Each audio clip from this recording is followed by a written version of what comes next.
Building Dreams, your guide through this transformative journey in both business and life. This is your place crafted for dreamers, doers, or anyone who has been told they can't. Get ready as we challenge those narratives together.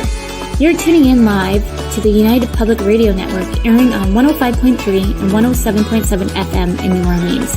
We are streaming on all the popular platforms every Monday at 3 p.m. Eastern Standard Time. Join me for a candid and thought-provoking conversation celebrating your unique journey because you are worth it.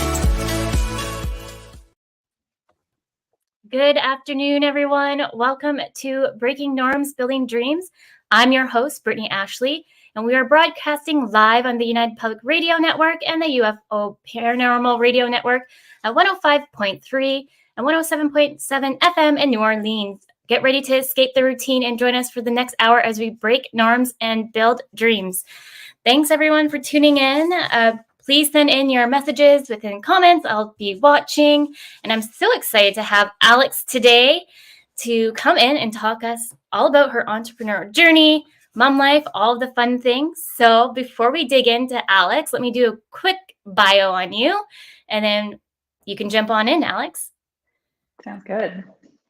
Alex is an active CPA and realtor working with the RE/MAX Camosun. She is also the managing director of the eWomenNetwork Victoria chapter and is the chair of the West Shore chapter with Business for Business Networks. Before moving into the industry, Alex founded the managing and virtual CFO accounting firm. She is now using the extensive and diverse skill set gained running her own company in the accounting world to the real estate industry. Alex combines her knowledge for real estate, gut instincts, and accounting experts to enable her to do more than just help people buy and sell properties. I know, Alex, you wear so many hats. I'm so excited for you to come in today because we can talk about so many different dynamics. Yes, thanks so much for having me. I'm excited. Yeah, maybe I already said a bio about you. Let's dig in on high levels and then we can go in a little bit deeper. Sure. That sounds good. So tell us more. Tell us who Alex. So I guess you kind of got the brief version of it. I've had a bit of an interesting path. It's not a typical one. And I started with what I thought was going to be typical, with going kind of in the accounting stream of things. And for that, to get like your accounting and your CPA, it's about 7 years, I'd say, of getting your accounting degree, then getting your CPA, working with firms, getting the experience you need. So it's a lot of time, a lot of effort there. And so went into that, started just getting all the experience I needed. Then I found virtual as an option. So I worked with them for a few years. And then I ended up starting a virtual accounting firm of my own, grew that for a few years, which was amazing. But then I decided, hey, I want to do what I love, which is real estate. So I sold it, went in, changed the industry completely.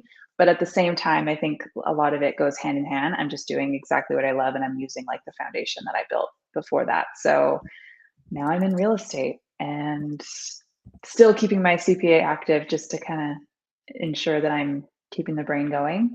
But yeah, it's been a journey for sure. Yes, and I knew you when you started CFO accounting firm, and then just kind of watched the journey. I remember like seeing like when you started, and I was like, oh, I want to meet her. Yeah, I know, and I felt the same too, because it was like you were doing something similar, right? That would be almost like a compliment to business, right? Because we're both in that virtual space. So yeah, I mean, and then that was like pre-COVID. So then it was actually kind of cool and different. And then COVID happened and everyone was doing it. I know. I think we started like the virtual realm of things, and everyone would be like, oh, that's so cool. That's so smart. And then COVID hit, and then it's like the way of the world. Yeah. Now everyone, that's just the norm, is running your business from home or running it virtually. So yeah, I mean, it's a cool space to be in. I personally love it. I know there's a lot of people that can't really necessarily work from home, but I don't know, maybe I love like also the chaos too with the kids by my side. Like I don't know how some days I do it. It's like maybe mind over matter. I don't know. But I think Yeah. it drives from passion too. Like I started this business from passion, and I know you started your businesses from passion. So um, you wear many hats. So it's not just because you do still do accounting, but you do real estate. But then you also are the managing director of eWomenNetwork. And then what was Mhm. the business? I always seem to mix this. Business for Business networks. So that's like another kind of smaller group. But yeah, the eWomen network is definitely a bigger role that I'm taking on. So yeah, that's new as of just a few months ago. So it's just another little thing that I'm throwing in there because I love to do a million things at once. Yeah, I think we're the same. I think that's why we Yeah. mesh well. Just throwing up Brandon's comment here. Right before the show, Adriana also knows who's kind of helping us a little bit in the background. We got a husky mix, and he was crazy downstairs. And I was like, okay, he can't be getting in too much. He's in his kennel. And I come downstairs after back-to-back meetings for the show, and he ate the dog's bed, and it's just like fluff everywhere. Oh, It was like we had a pillow fight, and I was like, "What oh happened?" no. I'm like, so I'll have to deal with that when I go back downstairs. Yeah, that's the fun. I mean, I've got 2 dogs as well, so it gets, well, and obviously almost a one-year-old. So Yeah, there's a lot going on, a lot going on. yeah, a lot going on. Well, maybe you can dig in a bit about. I know you kind of high leveled with the CFO accounting firm, but what kind of drove your passion to start a business by yourself? Because a lot of people, when they go into accounting or just even bookkeeping, whichever, a lot of people just think it's easier to just go off and go underneath an umbrella of somebody else. Yeah, I think, like, everything that I was doing in that career was sort of moving to that path. So, Mhm. like, when I started in just, like, the typical public practice, old school, paper-based, that I quickly realized that wasn't for me. So that's kind of when I went to the virtual side of it. Still an employee, but that was almost like the first point where I thought, okay, I need to be self-employed outside of Yeah. the employment side. That was like the first sort of idea I had. But I wanted to gain the experience I needed. So then the first step before I actually like started the corporation is I actually just took on a few part-time clients, sort of as I was moving outside of the employment. I took on a few sort of controller jobs for companies to help them clean up everything. Um, and that was like the first sort of idea of like how it would be working on my own without anyone supporting me. And it felt great. So very quickly after that, I kept accumulating more and more and more. I didn't have a job anymore, so that was like my main job was just getting more clients. And from like day one of me realizing that was what I wanted to do to 1 month later, I think I got incorporated. I already like had hired my first employee and had some systems in place. So yeah, it happened quickly, and the goal was it for clients to work with me, Mhm. but eventually it turned into, oh, well, they could also work maybe with someone else that's working with me. So it was a different, yeah, different way of doing it. That's amazing. Maybe we can just educate the listeners what CFO means. Because I know you and I know. So if anybody's listening, they'd be like, who, what? A What lot of is people know. that? Well, even CPA. So CPA, chartered professional accountant. For those of you that don't know, they've changed it a million times. It was CA, CMA, I CGA. can't. Then they, yeah, don't really need to know the details on that. But CFO is Chief Financial Officer. So for those that are running a business or growing a business, or maybe are involved in corporate or startup company, eventually a company will hire a controller and a CFO to help them with like all things finance. So controller is usually running, the day-to-day operations, the financials, payroll, accounts payable. CFO is usually the one that's sort of overseeing that, providing assistance on forecasting, budgeting, cash Mhm. flow, on how to manage your business that way. So the financial person of company. Why would someone want to hire a CFO? Well, so depending on where you're at in your business, like when I ran my what was called was virtual CFO. So the goal of that was to give you a piece of a CFO. So yes, you might be a startup company, you might not need a full-time CFO, but we were there to give you a fraction of that so that we Mhm. could get you up and running as you were growing and maybe give you more support over time. So really someone would want a CFO if they were looking to grow their company, they wanted that financial support on providing financials. Maybe it's to investors, to management.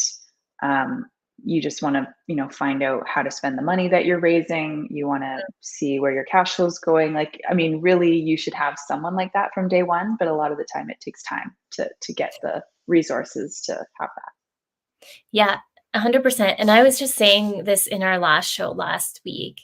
I was asking Ashley, like, what is the number one thing that you find that business owners struggle with or not have in place? And the one thing I said was bookkeeping or like just accounting, because when you Mhm. start a business, you're like like jumping right in that you Yeah. forget the cleanup of all that. And for whatever reason, like I'm on it. I did, by the way, take accounting a long time ago in high school, and I was like the top student. I thought that's what I wanted to do, and I did internship, and I was like, I don't want to do this. I got bored, Yeah. and the office was Yeah. too quiet for me. I didn't like it. It's a very like standard, like you don't have to think a ton, you just kind of do it. And actually, I will be honest with you, now that I'm in a different industry, I'm terrible at it. So um it's just like a reminder to like know what you're not good at and to delegate out. And that was exactly like what we had supported on was we did some bookkeeping. We did like everything from like bookkeeping to like high level. So when you're like in that situation and you need that support, you can kind of ease up to it. Because yes, it's very important to have at least the day-to-day accounting, bookkeeping for your taxes, just to know where you stand financially. It's useful.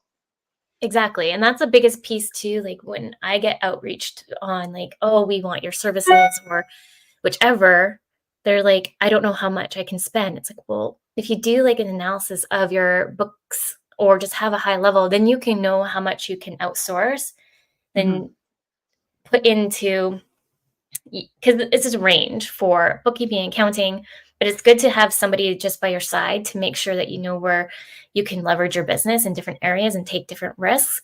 But you're not going to actually know where you can without that extra support. I'm not, Yeah, a, yeah. totally. Yeah, that's a big piece for sure. And we love to do system cleanups and CRMs and all the things in between. And so I always like to make sure that things are in connected to like QuickBooks. I don't personally like QuickBooks, but Me neither. um, I personally love Wave, but I moved into QuickBooks because that's what we use here. But yeah, I personally just think like everything can really work together. So then you can ready to scale your business up. Um, what was the big like aha moment when you're like, I want to move into real estate? Because I was talking to my sister-in-law and we're both saying like there's so many bookkeepers and accountants that we know along the way that seem to turn into real estate agents. And we're like, is it a trend? Like, Yeah, I know a few of them too, for sure. I don't know. Everyone's different in like what their path is, but for me, like I've always been focused on real estate, but it's always been like a side thing. So personally, I think I've been invested in like six different real estate transactions for me. So that means like buying and selling and kind of moving up within our own home. yeah. So it's always been a part of my life, and we've moved a lot, like as a family. So that was very apparent. And so I think like throughout my life, it's just been something I've thought about, but I always said, well, too risky. I'm going to go the more conservative approach, which is like accounting and very stable and whatever. So I kind of continued with that, but still did a few things on the side there, within real estate.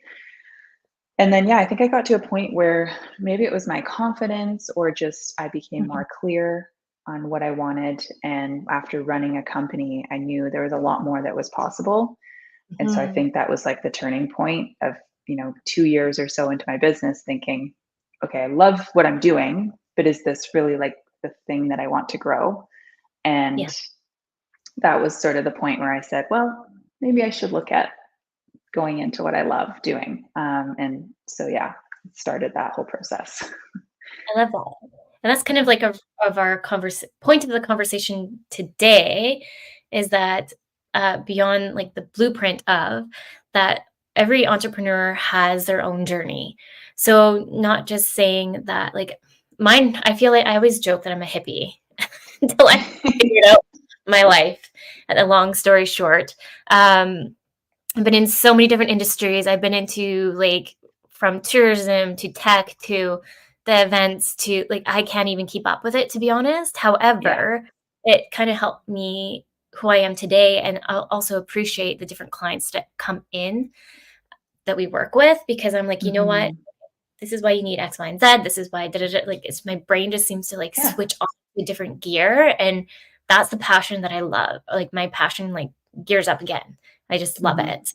Um, so with that, every entrepreneur has a journey, and I would love to hear from you. How did you navigate any kind of challenges when you're maybe kind of going from the CFO accounting firm to the real estate? Yeah.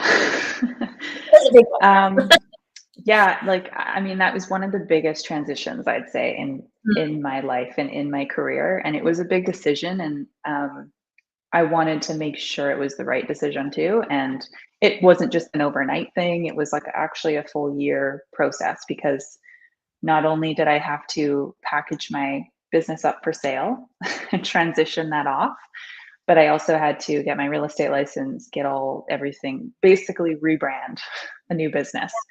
Um, and the big difference being my virtual CFO business was more of a brand, more of a company, not just me.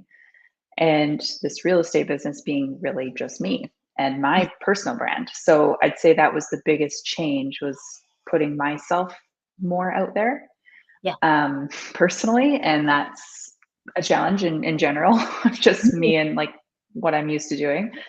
But also the perception of industries. Like, there's a certain, I guess, perception of like accounting and, that industry and what real estate is. So it was a Mhm. big change there too for like letting people know that this is what I'm doing. I'm moving into real estate. Yes, I'm Yeah. a CPA. Yes, I have like, 10, 12 years in accounting, but this is what I love doing and I'm moving into real estate. So that I had to sort of work on that too of like communicating that to people so that Mm. they're aware of what I'm doing. Yeah. Yeah. And um, I think I mentioned this before.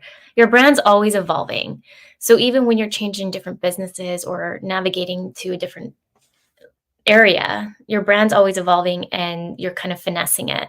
I think Mhm. personally, like having like from an accounting background and then going to real estate, like that's such a I think anyways, I don't know if anyone else agrees, but I think that's like amazing because I feel like I'd be able to ask you some additional questions that maybe I wouldn't be able to ask a normal real estate agent, right? On buying, selling, so forth. Yeah. I mean, there's a lot I can bring to the table because there's stuff now that yeah, I can't necessarily use in businesses, so I'm going to use it in a real estate transaction. And honestly, like buying and selling real estate is similar to buying and selling a business and that's what I helped a lot of businesses with. So there's like a lot of pieces there that I can bring to the table with like scenario planning, cash flow, like revenue generating opportunities like within your own home that you want to purchase.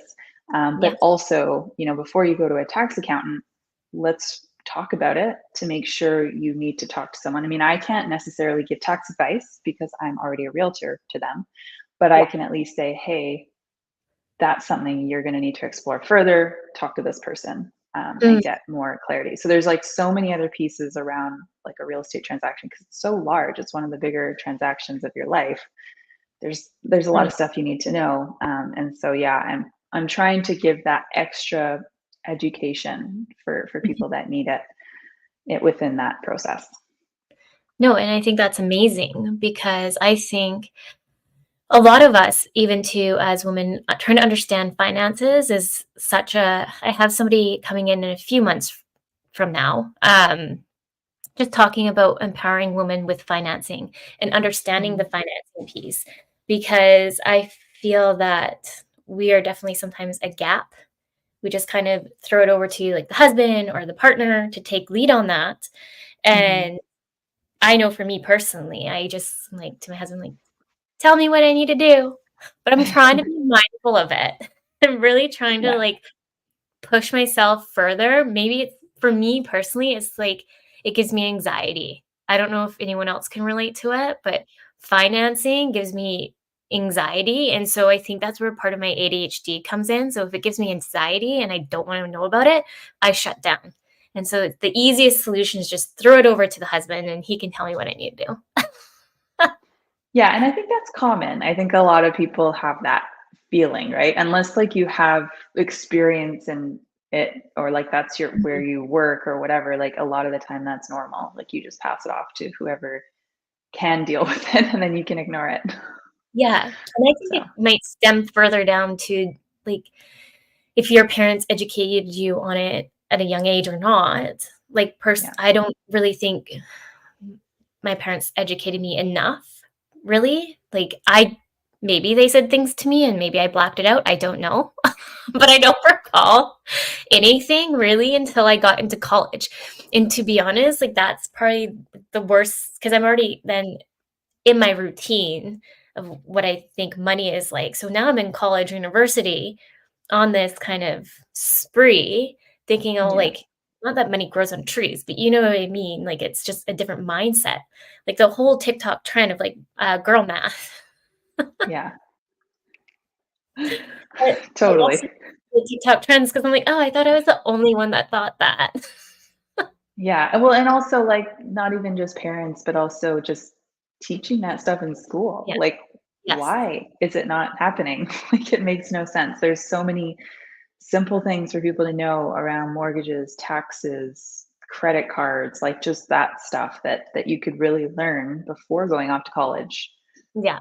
So, yeah. It's true. Like, I think who was I'm trying to recall who I was talking to. I think her name was another Brittany. She's not in what she is anymore, but she made a comment of that we should start teaching kids at like age 6, give or take. Just the high levels of financing. Obviously try to make it fun so they can understand it. And I can't remember what another piece I was listening to as well is that we're just so used to using credit card now. So like I Mm, personally yeah. like credit card a lot more because I don't have to sit there and count my change. Yeah. It's Well, just with everything digital, like everyone's just tapping. Like, true. yeah. And so Yeah. now the new generations coming into the real world, they actually don't know how to utilize money. They just go right to credit Yeah. card. So they'd actually, so I'm like, no, I have to start doing like, I guess going back to old school math in a way that I'm so used to and teach Yeah. the kiddos on that because they don't really do that in school.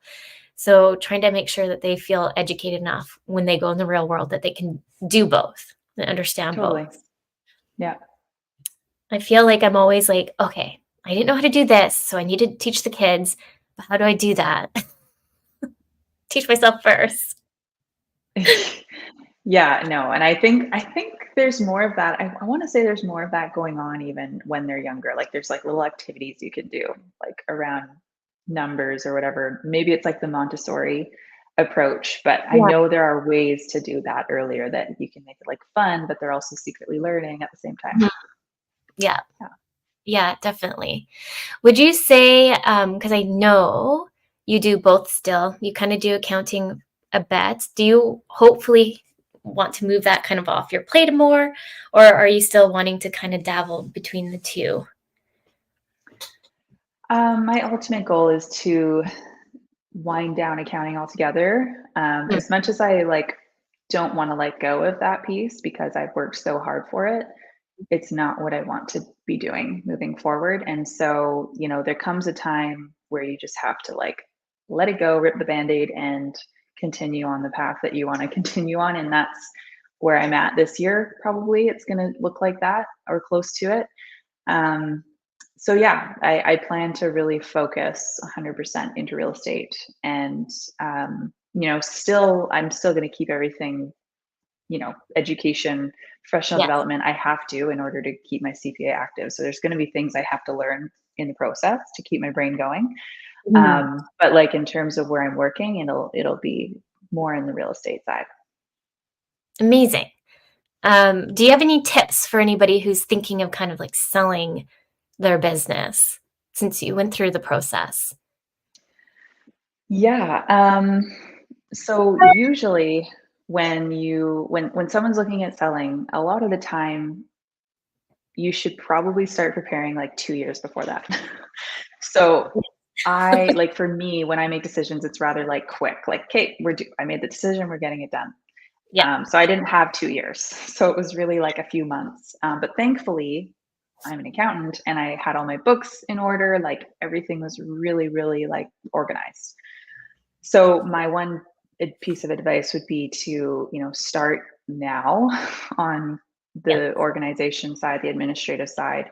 You need every single thing possible to support your business and the accounting, sales, marketing, whatever it is, so that when the time comes and you get the due diligence period, that's when they start looking with a magnifying glass in your business. You have everything all good to go. There's no surprises, and that part will go smoothly. So that's the one thing for sure is have ideally an online software, no paper, keep it all really clean and digital. And the second thing would be, depending on the nature of your business, of course, if you're involved and you have other employees or other Mhm. people, one of the most the biggest things that are saleable would be running the business without you in it. So make Mhm. sure that you are working on removing yourself, or that your business can still function without you in it. That's one of the most challenging things because you're usually the one controlling it all, doing it all. Yeah. And so that's the one piece that's going to get you more value, is if you can show that your business is great without you. Mm, love that piece of advice. Um, just cleaning up too, like having like a CRM system in place and SOPs in place are Mhm. Yeah. I was just talking to somebody else about that, the importance of that. You might not think that you want to sell now, but you never know what's going to happen down in the future. And also too, like maybe you might never want to sell, but you're to the point you're ready to scale and bring in more employees, subcontractors, whatever it is, but people can't read your mind. So, Yeah. I wish they Basically. could, Yeah. but make it a little easier on all of us sometimes running a business. But having like those SOPs, and if listeners don't know what that is, that's system operation procedures. We love them over here. Um, when we're working with different clients, it's just really, I like to say, a high level recipe plan of how you run a certain process. You don't need to make it complex. If you can create like a mini video that's like 3 minutes or less, okay, a good option, but also to having it in a high level document so you can kind of manipulate the document as you go and grow and processes change. It's just an easy place to kind of go and edit as needed. Yeah, totally. We are already at almost like 30 minutes, like 2 minutes and counting off. But before we switch gears, I just want to say, for those just tuning in, you're listening to Breaking Norms, Building Dreams. We are live on the United Public Radio Network and UFO Paranormal Radio Network, 105.3 and 107.7 FM in New Orleans. I wanted to say that so we can switch gears onto mindset, because that's a big topic. Oh, yes, definitely. You already know, but the listeners might not know. I'm coming in to speak at eWomenNetwork. Maybe we'll touch base on what eWomenNetwork is so everyone understands what that is. But I'm coming in to talk about imposter syndrome, and a big piece of that is also mindset. So we can dig into that a little bit in our conversation today. But before we do, share with us what eWomenNetwork is, as you are the managing director here in Victoria, BC. Yeah. So eWomenNetwork is actually a much wider group of women throughout, the US, Canada, beyond. So there are different chapters depending on where you're located, but I'm running the Victoria, BC one. And it's really just a group of strong women who are looking to support each other and to help each other grow over time. And it doesn't really matter if you're just starting a business or you're 20 years in. You're getting the support you need, you're getting education, you're getting actually some coaching calls as well in there. And depending on the membership, there's also a few calls a month with Sandra Yancey, who's the CEO of eWomenNetwork. So it's a really great way to get support from others that are, in the same situation as you, that are growing your business, but also a way to connect and grow your business by networking and doing that as well. So yeah, it's cool. I really like it. It's one of my favorites with the group of women we have. It's really powerful. Love it. And they are a great group of women. I joined more or less as a guest throughout COVID. And so I'd kind of pop into different chapters. And like you mentioned, it's based, yes, we're talking about Victoria, but is Canada wide and in the States as well. So if anyone's So you looking, can connect outside of the chapter too, you're not really restricted, but in terms of the in-person events you can. There's also tons of virtual events. So if you're someone who has a business that wants to connect all over the world, then you can kind of go to those events and meet those people as well. yes, they're great events. And on that note, I'm speaking for my first time. I don't know if I told you, but that's my first speaking gig. I'm really good at doing presentations virtually. So I'm so nervous. Not gonna I've lie. seen you speak though. You've done a presentation for us, which is great. So yeah, no, I have full confidence. You'll be great. It's a good topic too. Yeah. I've done Toastmasters for a reason. I feel like there's when you have those gut instincts of I need to go do this. And my husband always thought I was so weird. Why are you, that does not sound like a fun activity to join Toastmasters. And I'm like, I'm going to do it. I heard those are good. Those are worth doing. I have not done it, but I've heard it's good for you. It is. There's so many who've been part of Toastmasters for a long time. I feel like since it started, the one that I've joined anyways, it was in James Bay. They're still actively running, but a lot of the little group there they've been there for 20 years. They're committed. And I love it because when any new members come in, they really challenge you. And I remember I won't cry, I promise, when we do eWomen. My first Toastmasters, I was like, yeah, I got this. And I go up there, I'm just crying. I was so nervous. I did a public speaking course at UVic. It was one of the first courses I ever did after high school. And it was the most terrifying course I've ever done. But I knew it would come in handy at one point. Yes, you just never know, right? And they do say that the biggest fear for a lot of people is public speaking. So Yeah, I can't remember stat on that. I'm just going to say 70%. That sounds like a good number. Good round number. But yeah, how would you say mindset has helped you with scalability with the CFO accounting? We can go in that point of when you're ready to scale, how the mindset helped you. Yeah, and I think scalability to me means so many different things. With my CFO business, we were working that our main clients were startup companies that were tech companies growing quickly. So scaling was a very obvious, like, okay, scaling your business meant growing your customers, growing your employees, growing like everything within your company.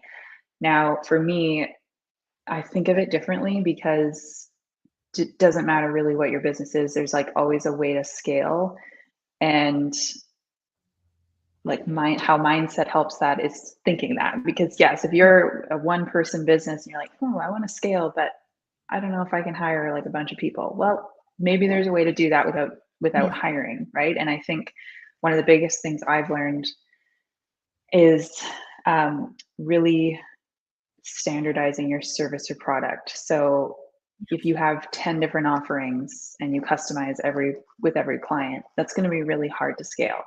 Whereas if you have one service offering that you can give to your clients that you can duplicate across multiple, that's where the SOPs come into play, then that's also a way to scale without, physically hiring people to do that. As long as you have a process in place where you can actually be efficient in that, you can scale.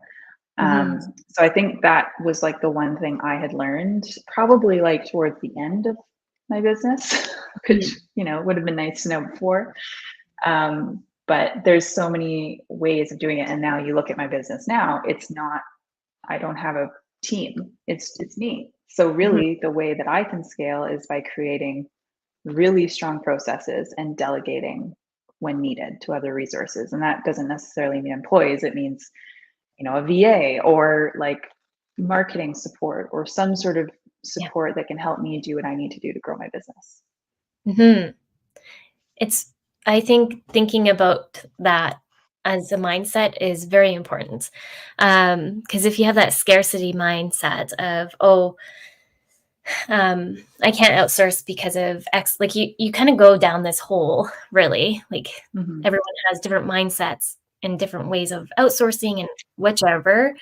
But if Yeah. you start thinking negatively, that's going to start putting you back in your business.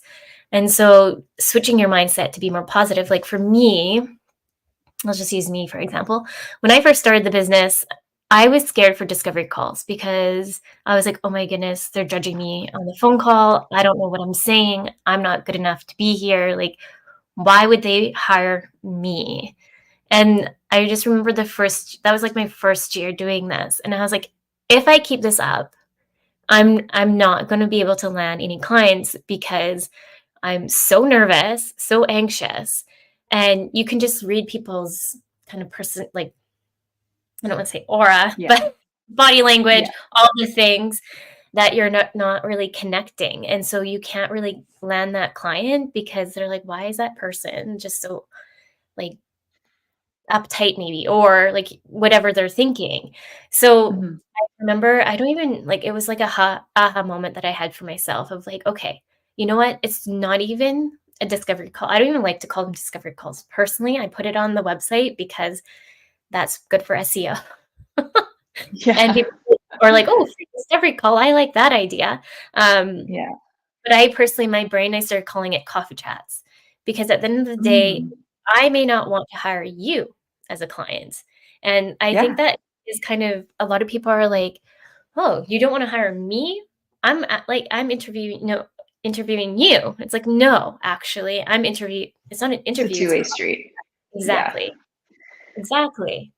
So once I had that Yeah. aha moment, I was like, I remember just like, this is so easy now to jump into calls. Like I would be so anxious, like maybe an hour, I'd like research all the things and do all the things, and they end up not even signing. So it's like, why am I putting in this extra time?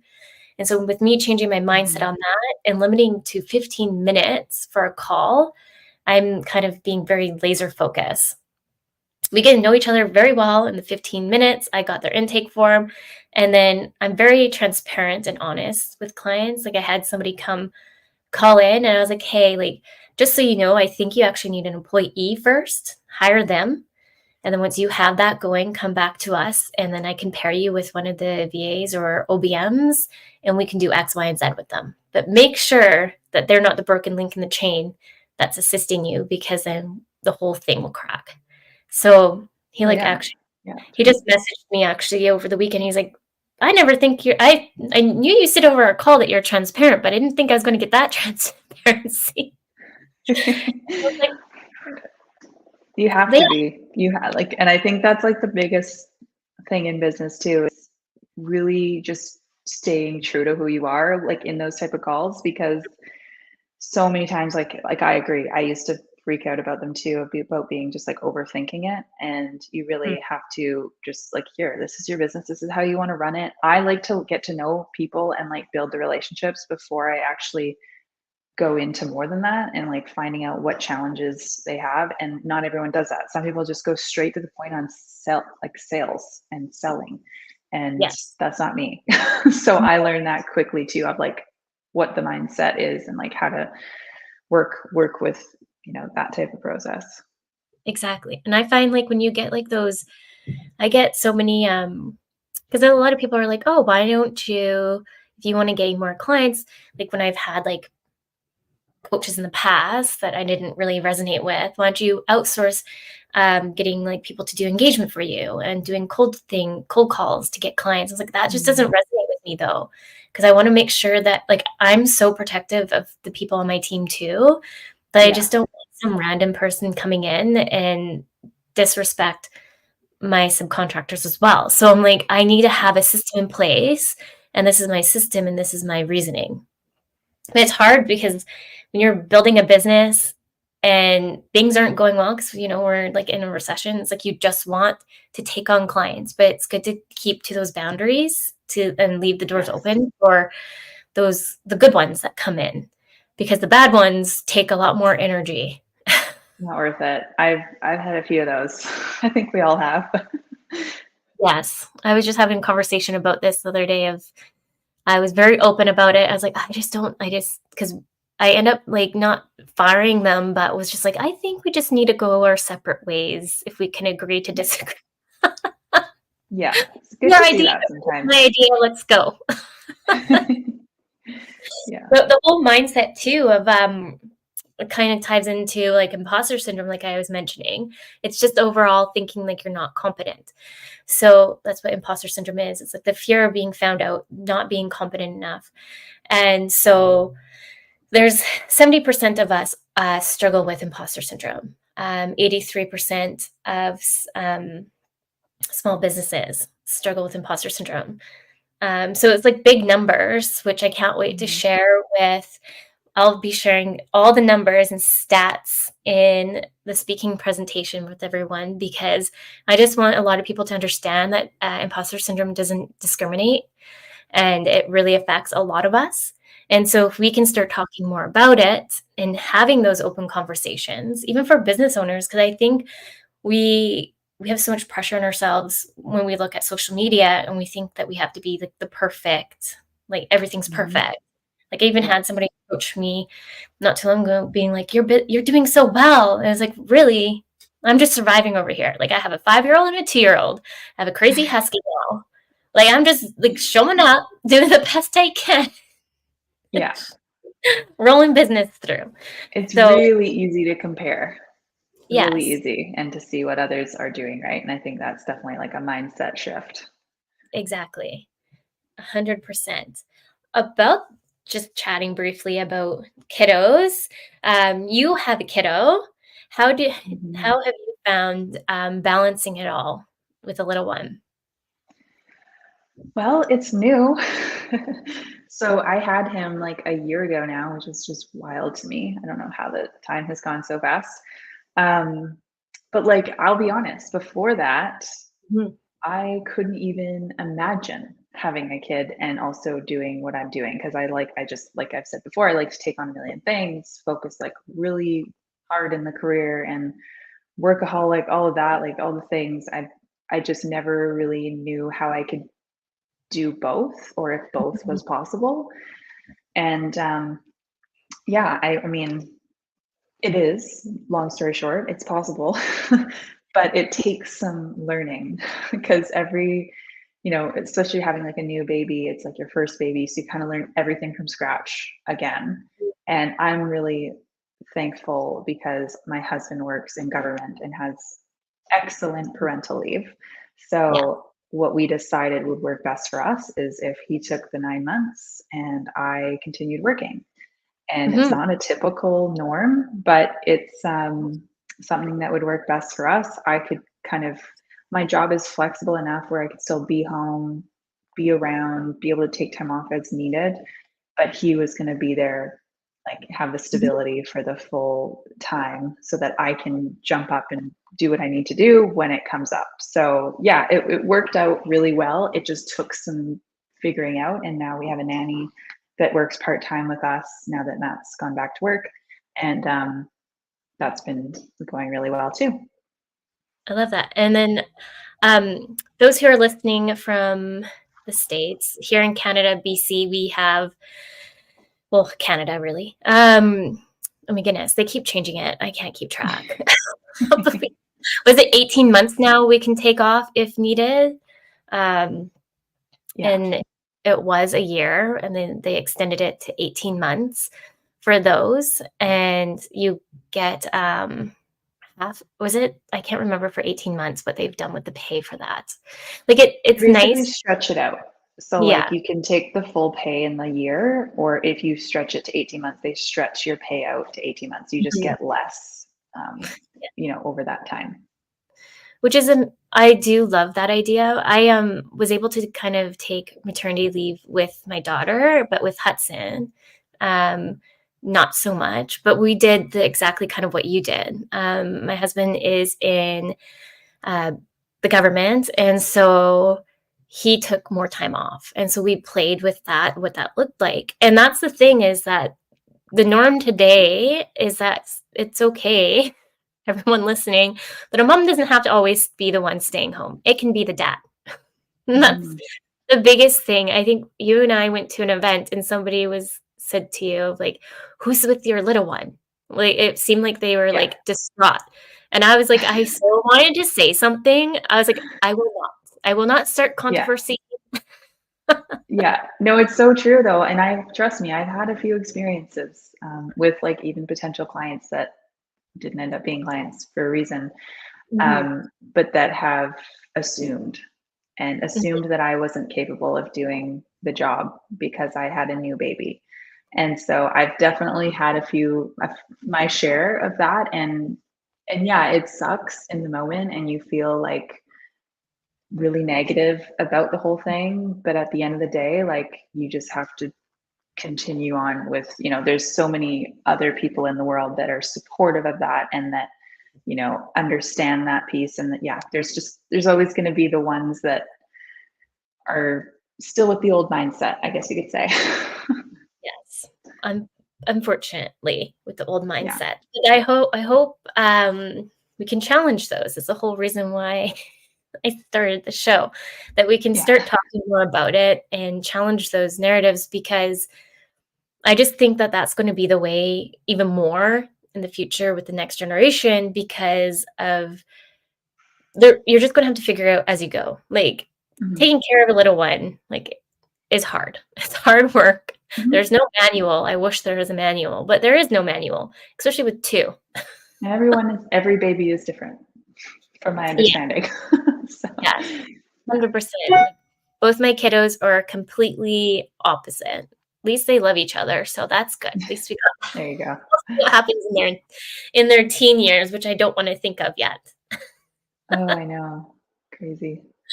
Um, I was just gonna ask, in your experience, has there been moments where you felt like you're breaking any kind of barriers or challenging norms in your journey? I know we talked about the mom bet, but has there been any other kind of scenarios that you can think of? Um, Definitely because I mean, just looking at, me in starting that accounting business. I mean, for Mhm. one, a virtual accounting business, it's a lot more common now, but there was a time where it wasn't as common. So Wow. there was a bit of like breaking out and creating something like that was different that people had to adjust to. Um, but also, even just having a business like that as a woman Yeah. is rare. And unfortunately, I had to find that out when I was trying to sell my business. I had pretty much zero women actually reach out to purchase. It's so So that was interesting. really surprising to me, and I so badly, wanted that to continue on, because I love supporting, through what I've experienced. I love supporting female businesses and the eWomenNetwork, like everything like that. It's Mhm. something I've been doing for a while. But yeah, so that part was a surprise to me. Um, but I think it's so important to know that you can do this and you can do a bunch of things at once. It doesn't have to be one or the other. There's so many things that work together.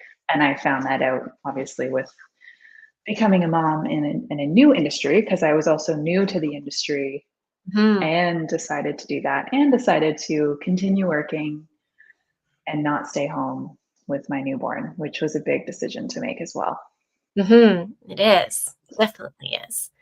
Yeah. Um, I know I felt like so much guilt when I kind of made that decision as well, but we were in deep a little bit more, I guess, because the second came, and so I've already built this business up with the first, and so Mm. it's kind of like you can't look back now. Like, Yeah. just go 9 to 5. But that's another thing, like, I'm hoping, I wanna break down those barriers as well, like, even those who are in a 9 to 5 and an employer hears that you're pregnant or whichever. I think we need to start making a more, I wanna say, safe community for, uh, moms, women, that when they announce that they're pregnant or going through that journey, it's already hard enough on our body as it is. Hmm. We're growing a human. But then having, like, that negative take of, there is, like, so much different, perspectives of you should do X, Y, and Z. You should, um, breastfeed. You should not you know what I mean? Like, Yeah. keep your opinions to yourself. Like, we're all entitled to our opinions, but if you have Yeah. nothing to say, like that old saying, "Don't say it all." Yeah. No, and I agree. And like for me, I was pretty good at hiding my pregnancy for a long I time. I didn't don't know. I didn't even know. I remember I saw it, so I was like, "No, no." Yeah, what? This isn't right. Yeah, no, I had a lot of clients that I saw after the fact being like, "Oh, you have a little one." Doing the math in their head, and I'm like, "Yeah, oops, forgot to tell you."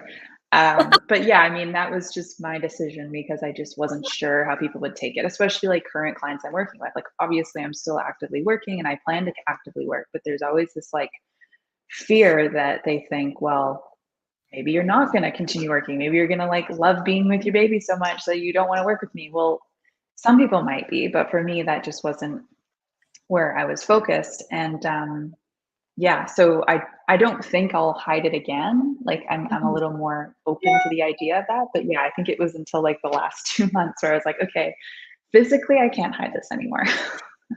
Yeah, and I think it's sad that some people have to, like, that fear that they have to hide it because like, sharing that experience is so exciting. Um, Hmm. and Yeah. that I really don't think that we should have to hide it.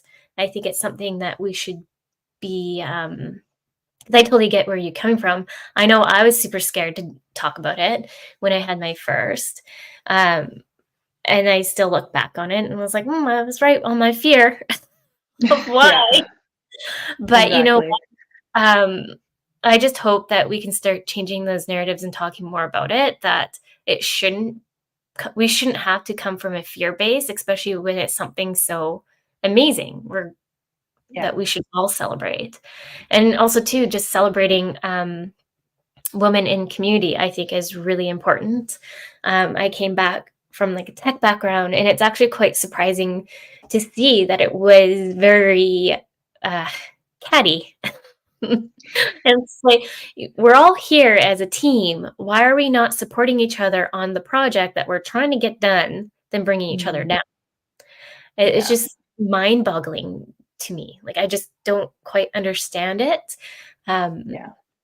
but I guess that's where we have to come in, those who love to build the community of having a stronger mindset of just keep pushing forward, because we're just gonna organically cultivate the community that we want around us too.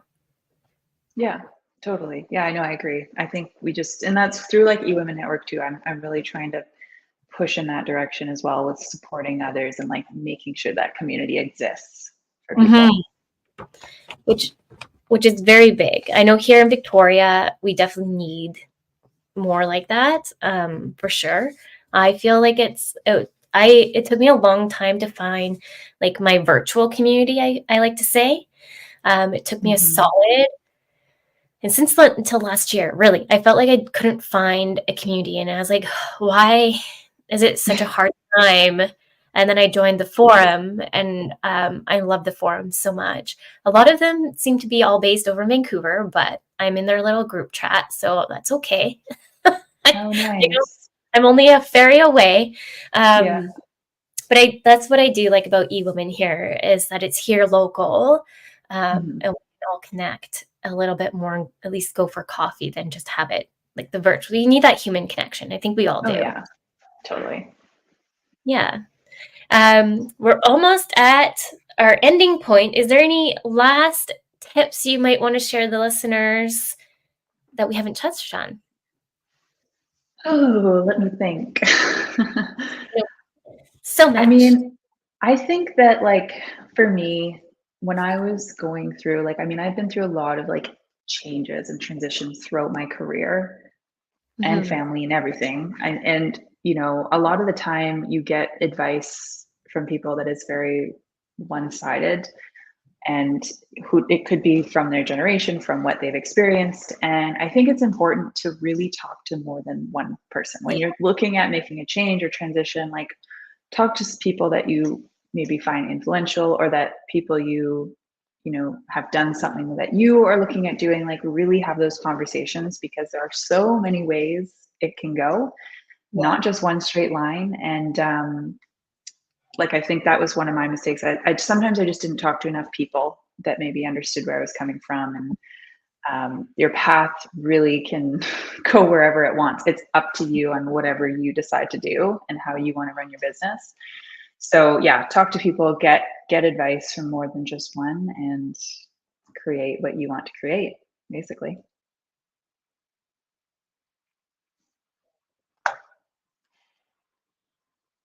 And maybe we lost Brittney. I'll wait a few minutes, see if you come back on. Oh, are you muted, Adriana? Sorry, guys, we're probably having some technical difficulties. It's been kind of going in and out today, but can you hear me okay, Alex? I can hear you now, yep. Okay, wonderful. Thank you so much for going through all of that for us. It was so valuable to see and hear your experiences as well. And honestly, I resonated with a lot of what you said, because I'm also a female entrepreneur. Yeah. So Awesome. thank you again for coming. I think we're coming up to our end here, and we're just going to give a huge shout out to the United Public Radio Network and UFO Paranormal Network and everybody that came into our chat room. Thank you so much. And again to Alex, and we will see you guys next week. Brittney does have another guest scheduled. So thanks again, guys, and have a good one. Thank you.